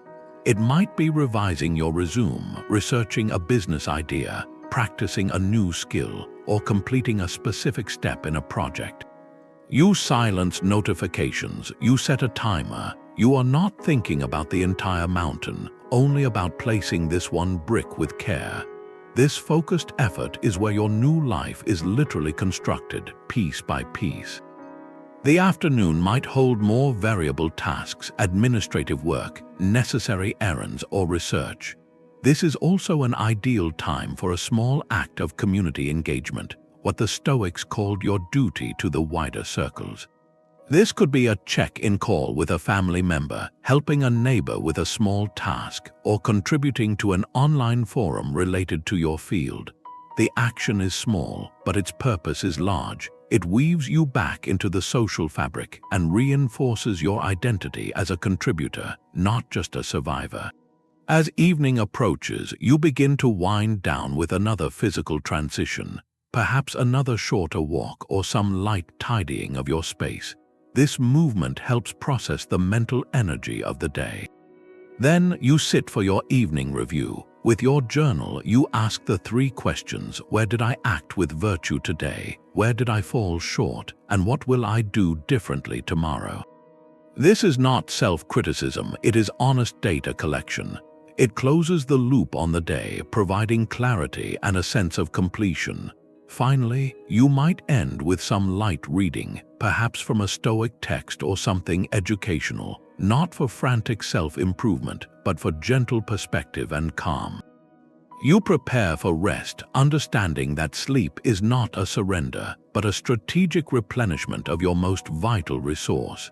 This routine, repeated, becomes far more than a schedule. It becomes a ritual of self-respect. Each completed segment is a quiet promise kept to yourself. The morning reflection builds your inner citadel. The focused work builds your future. The physical care maintains your instrument. The community action builds your connections, and the evening review ensures you are learning as you go. The structure itself creates the freedom you crave, the freedom from reacting to every whim of emotion or circumstance. You are no longer drifting through painful days. You are conducting them. The routine is the steady rhythm underneath the noise of recovery, the tangible proof that you are rebuilding order from the inside out, one deliberate, respectful day at a time. This daily architecture makes your progress visible, not in giant leaps, but in the quiet dignity of a life being put back together, piece by intentional piece. The routine you build is a fortress of your own making, but its walls are not soundproof. You will hear the voices from outside. They come as whispers of pity from old acquaintances, as blunt skepticism from family members, or as the silent, judgmental glance from someone who knew you before the fall. This social friction is not a minor nuisance. It is a genuine force that can erode the foundation you are so carefully laying. When you are in the fragile early stages of rebuilding, the opinions of others can feel like a harsh wind, threatening to topple the first few bricks you have placed. The Stoic response to this is not to build higher walls of resentment, but to understand the nature of the wind itself. It is an external. The opinions, the judgments, the doubts, and even the well-meaning but misplaced pity of other people reside entirely outside your circle of control. You did not choose them, you cannot change them, and you certainly cannot stop people from having them. To spend your energy trying to manage or correct these external opinions is to abandon the construction site of your own life to go argue with the weather. Your only dominion is over your own reaction. This begins with a shift in perception. When someone expresses doubt about your new direction, or treats you with a condescending kindness that assumes you are broken, remember the Stoic teaching on human action. People act according to their own judgments of what is good and true. Their skepticism likely springs from their own fears, their own limited worldview, or their own discomfort with change and uncertainty. The relative who says you should just take any stable job and stop dreaming is not trying to harm you. They are acting from a judgment that security is the highest good, a judgment shaped by their own experiences and anxieties. The former colleague who offers pity is operating from a judgment that your worth was tied to your former title. Their opinion is a reflection of their internal map, not an accurate survey of your territory. Understanding this source drains the personal poison from their words. You see the comment not as a verdict on your soul, but as a data point about theirs. This allows you to interact without bitterness. You can respond with a simple, unshakable dignity. You need not convert them to your cause or win an argument. Your task is to protect your own focus. A polite thank you for their concern, followed by a gentle change of subject or a return to your work, is often the most virtuous and strategic response. It acknowledges their humanity without granting their judgment authority over your mission. The most dangerous trap, however, is not their spoken words but the act of internalization. This is when you take their external opinion and install it as a voice in your own inner citadel. You start to doubt yourself because they doubt you. You feel shame because they seem to look at you with pity. This is where you must be most vigilant. Each time you feel the sting of judgment, pause. Perform the dichotomy of control right there in the moment. Their look, their tone, their words, are those in my control? The answer is a clear no. My decision to let those words alter my self-assessment, my choice to continue my work with conviction, are those in my control? The answer is a definitive yes. Then, consciously reaffirm your own standard. Your worth is not measured by their fluctuating opinions, but by the consistency of your effort and the integrity of your character. Are you showing up? Are you acting with courage? Are you learning? These are the only metrics that matter. Your focus must remain on your own work and your own virtue, because that is the only ground you can actually cultivate. Think of a gardener planting seeds in early spring. Passers-by might comment that the soil looks poor, that the season is too early, that they have never seen that kind of seed grow here before. If the gardener stops to debate each critic, the sun will set and the seeds will remain in the packet. The gardener's job is not to convince the onlookers, but to tend the garden. To water the seeds, to protect the young shoots, to trust the process they have committed to. Your rebuilding project is that garden. The naysayers are the passers-by. Let them have their opinions. Your hands belong in the soil of your own life. This protection from social corrosion is what allows fragile, green shoots of progress to take root without being crushed. It allows you to build not in defiance of others, but in fidelity to yourself. That garden you are tending grows one small green shoot at a time. In the grand narrative of rebuilding, it is easy to fixate on the distant horizon, on the day you finally declare the project complete. But that horizon never gets any closer if you do not mark the ground you have already covered. This introduces a vital and often overlooked Stoic practice, the conscious acknowledgement of micro-wins. To the outside observer, Stoicism can seem stern, a philosophy of relentless self-criticism and austere denial. Yet at its heart is a profound realism, and realism demands that you see the whole picture, not just the deficits. It requires a truthful assessment of your progress, however incremental. This is not about vanity or empty self-congratulation. It is about fuel. The journey of rebuilding is a marathon, not a sprint, and no marathon runner ignores the mile markers. Each marker passed is a small, essential proof that you are moving. Your micro-wins are those mile markers. They are the tangible evidence that your daily disciplines are translating into forward motion. What qualifies as a micro-win? It is any action where you chose the harder, more virtuous path over the easier, more reactive one. It is the morning you woke up with a heavy heart but still completed your journal and took your walk. That is a win. It is the difficult phone call you made about a bill, conducted with calm honesty instead of anxious avoidance. That is a win. It is the moment you felt a wave of resentment rising, and instead of feeding it, you paused and applied the dichotomy of control. That is a profound win. It is the evening you chose a simple, nourishing meal over comfort food, honoring your physical temple. That is a win. These moments are not trivial. They are the individual bricks of your new foundation. To lay a brick and immediately forget it, to only look at the vast empty space still to be filled, is a recipe for despair. You must, in the spirit of truthful assessment, pause and acknowledge the brick is now in place.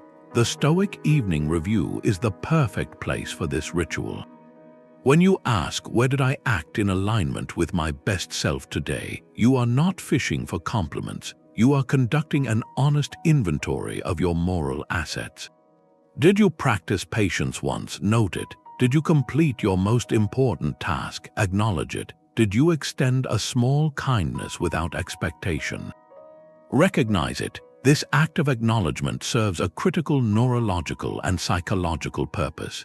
It reinforces the neural pathways associated with those positive behaviors, making them more likely to recur. It provides a drip feed of encouragement that is sourced internally, making you less dependent on the unpredictable validation of the outside world. Most importantly, it transforms your perception of the journey itself. Instead of one long, undifferentiated slog, your life becomes a series of observable successes. You are not just struggling toward some distant finish line, you are accumulating a growing list of proven competencies. You are building a portfolio of your own resilience.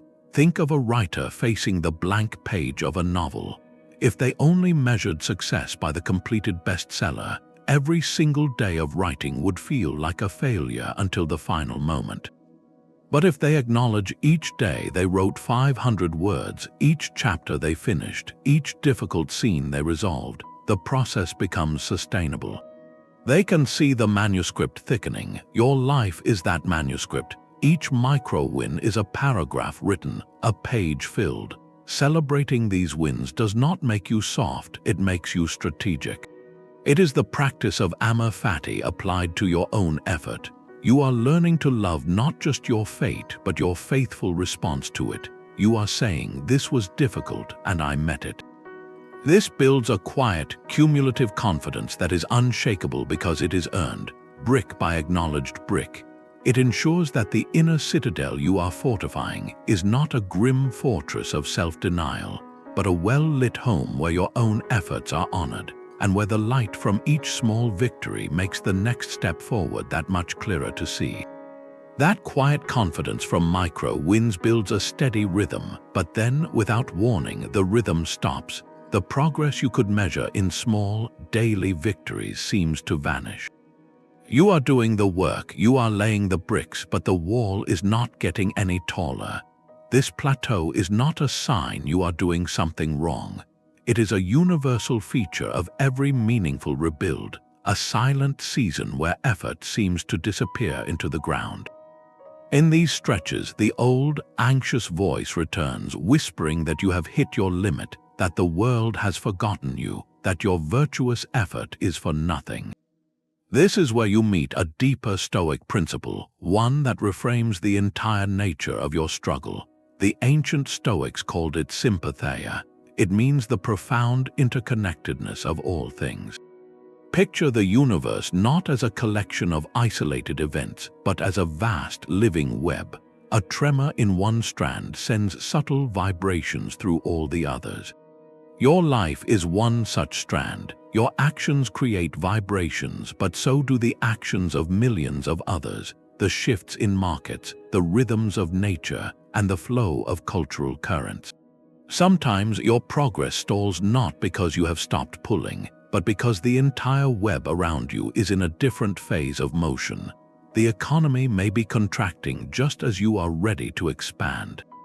A key contact may be navigating their own private crisis. The collective mood may be one of caution while you are ready for boldness. Sympatheia teaches that you are not an independent engine roaring in a void. You are a participant in a complex, synchronized dance. There are moments for leaping forward and moments for holding your position, waiting for the music to change. The Stoic response to this interconnected stagnation is not frantic force, but patient persistence. It is the understanding that continuing your virtuous action during a quiet period is not wasted energy. It is the energy that maintains your readiness, that keeps your strand taut and responsive for when the larger web begins to move in harmony with your efforts. Think of a sailor in the age of tall ships. They could have the most skilled crew, the finest navigational charts, and a perfectly trimmed sail. But if the wind itself ceases, the ship will sit motionless on a glassy sea. The sailor's job in that moment is not to curse the ocean or tear down the mast in despair. It is to maintain the ship. They check the rigging, they repair the decks, they study the stars, they ensure everything is prepared for the moment the first breath of wind returns. Their patient work during the calm is what allows them to catch the breeze instantly when it finally arrives. Your plateau is that calm. Your daily disciplines, your continued practice of integrity, your commitment to learning, these are the acts of maintaining your ship. You are not stalled. You are in a necessary period of integration, where the lessons from your earlier efforts are sinking deeper into your character, preparing you for a more complex phase of the journey. This reframes patience from a passive waiting into an active, vigilant virtue. It is the patience of a gardener in late winter. The seeds are sown, but the ground is frozen. The gardener does not dig them up every day to check for roots. They trust the process. They know the seeds are interacting with the soil, the moisture, and the subtle, gathering warmth they cannot yet feel on the surface. Their work shifts to planning the next steps, to sharpening tools, to studying the weather patterns. They are active, but their activity is aligned with the rhythm of a larger system. This is how you prevent despair when progress seems invisible. You stop measuring your worth by the immediate external feedback. You measure it by the consistency of your internal practice. Are you still showing up with integrity, even when no one is watching and nothing seems to change? That consistent action is a vibration you are sending into the web. You cannot control when or how the web will resonate back, but you can ensure the signal you are sending is clear, strong, and virtuous. This trust in the interconnected process allows you to endure the quiet without abandoning your principles. It turns a plateau from a prison of frustration into a training ground for a deeper, more resilient kind of faith. Faith not in a specific outcome, but in the fundamental value of good work itself. The plateau teaches you to trust the process, but eventually your mind will wander beyond the daily work. It will begin to sketch a picture of what lies ahead. This is a natural and necessary part of rebuilding, the act of envisioning a future. Yet from a Stoic standpoint, this is also one of the most delicate mental operations, a place where hope can easily harden into a new kind of dependency. The key is to learn to hold a vision of the future in your hands without allowing it to take hold of your heart. This begins with a crucial distinction between two things that often get confused: a goal and a source of happiness. In Stoic terms, any future vision, whether it is a new career, a peaceful home, a restored relationship, or a creative project, is classified as a preferred indifferent. It is something you may work toward with all your energy, but it is not in itself good. The only true good is the excellence of your character, your virtue in pursuing it. Your happiness, your eudaimonia, must be rooted in that pursuit, not in the prize you hope to find at the end. Imagine you are a master archer. Your goal is to hit the bullseye. You would be a poor archer indeed if you did not care where your arrows landed. So you study the wind, you select the finest bow, you practice your form for thousands of hours. You focus with total intensity on the target. But here is the Stoic insight: once you release the arrow, its flight is no longer under your command.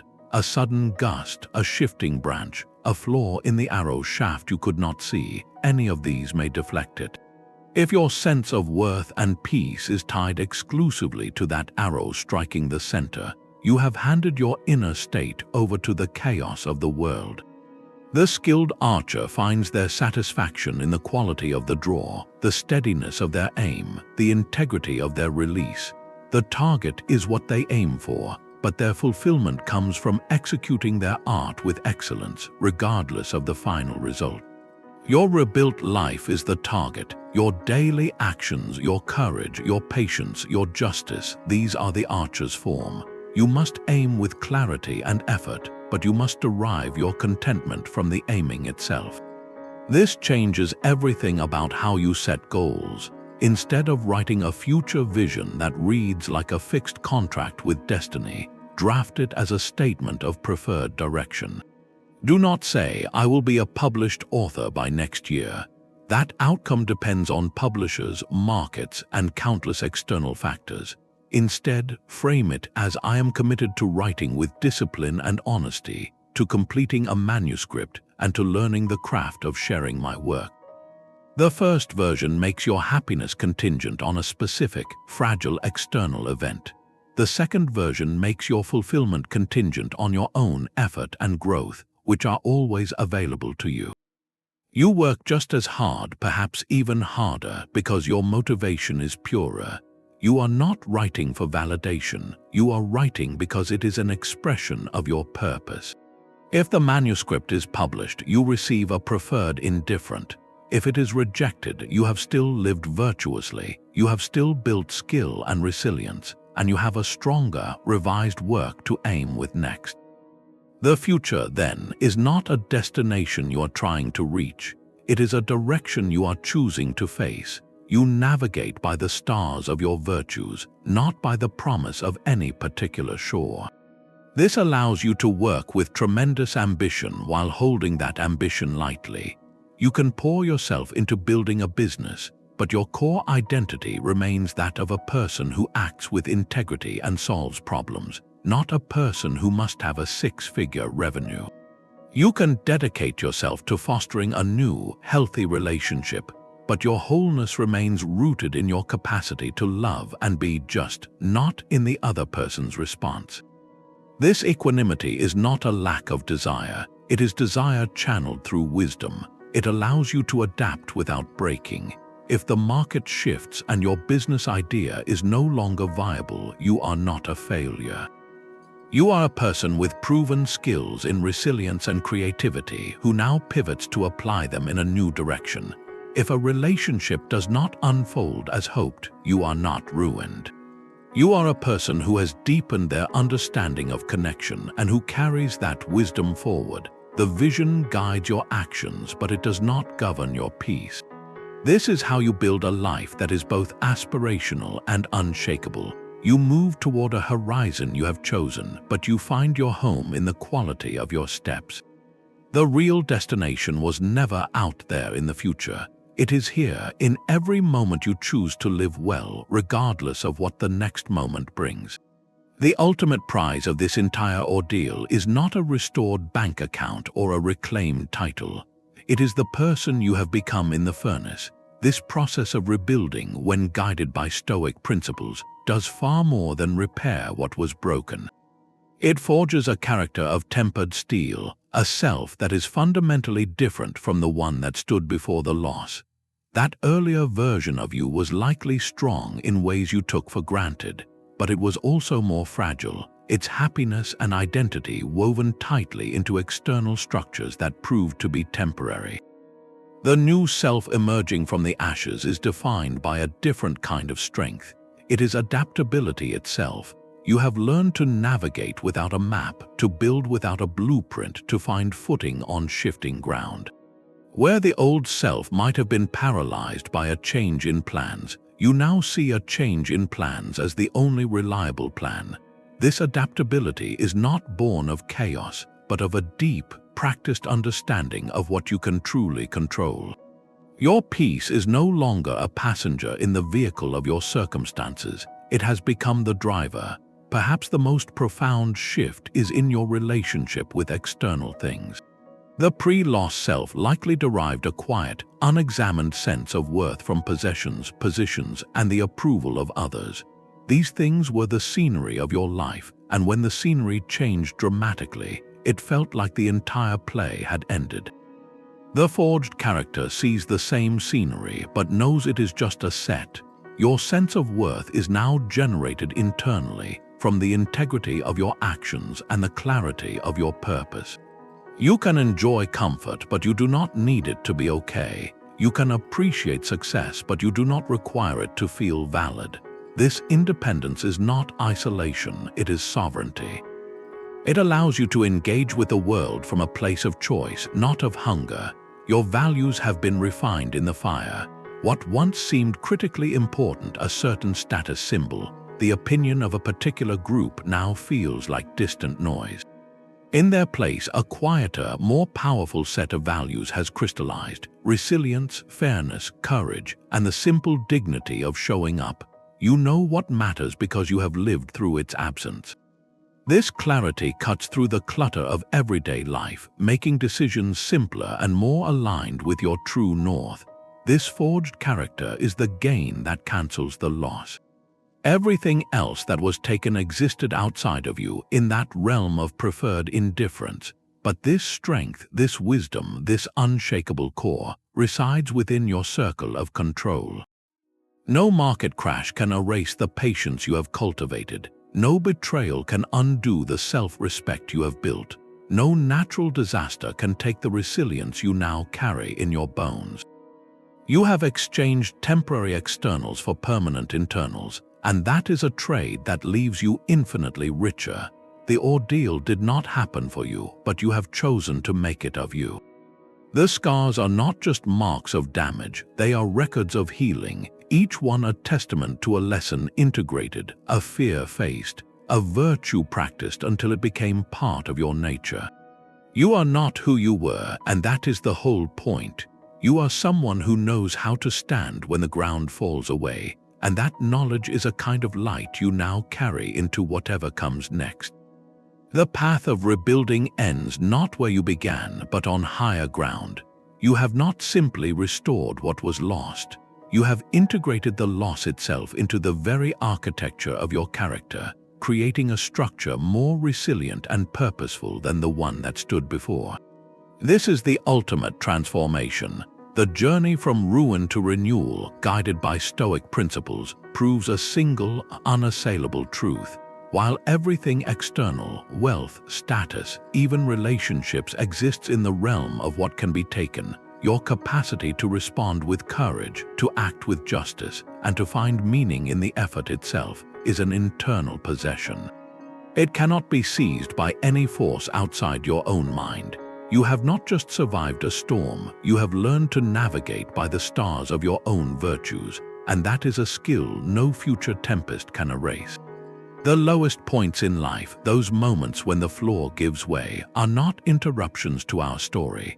They are the forge in which its deepest meaning is hammered out. Stoicism does not offer a way to avoid this forge, but a way to enter it with clarity and emerge reforged, not broken. It teaches us to see the raw material of our suffering not as waste to be cleared, but as the essential substance for building a wiser, more anchored self. The pain of loss becomes the map for what you truly value. The fear of the unknown becomes the training ground for courage. The silence of a changed life becomes the space to hear your own purpose clearly for the first time. This is the alchemy available to anyone willing to apply these ancient tools to their modern struggle. Your own work begins not with a grand plan to rebuild everything at once, but with a single, deliberate practice. Tomorrow morning, before the day makes its demands, sit for just 5 minutes. Perform the Stoic morning meditation. Define your single intention for your character, perhaps patience or perseverance, and then mentally walk through the likely challenges of the day, seeing yourself meeting them with that virtue. Or when a wave of anxiety about the past or future hits, pause and draw the line of the dichotomy of control. Ask yourself, what here is truly mine to command? Redirect your energy to that small, internal space. This is how you lay the first brick. Share your steps, your questions, and your small victories with others walking a similar path, because while the work is internal, the journey need not be solitary. Your story of rebuilding, one conscious choice at a time, is just beginning.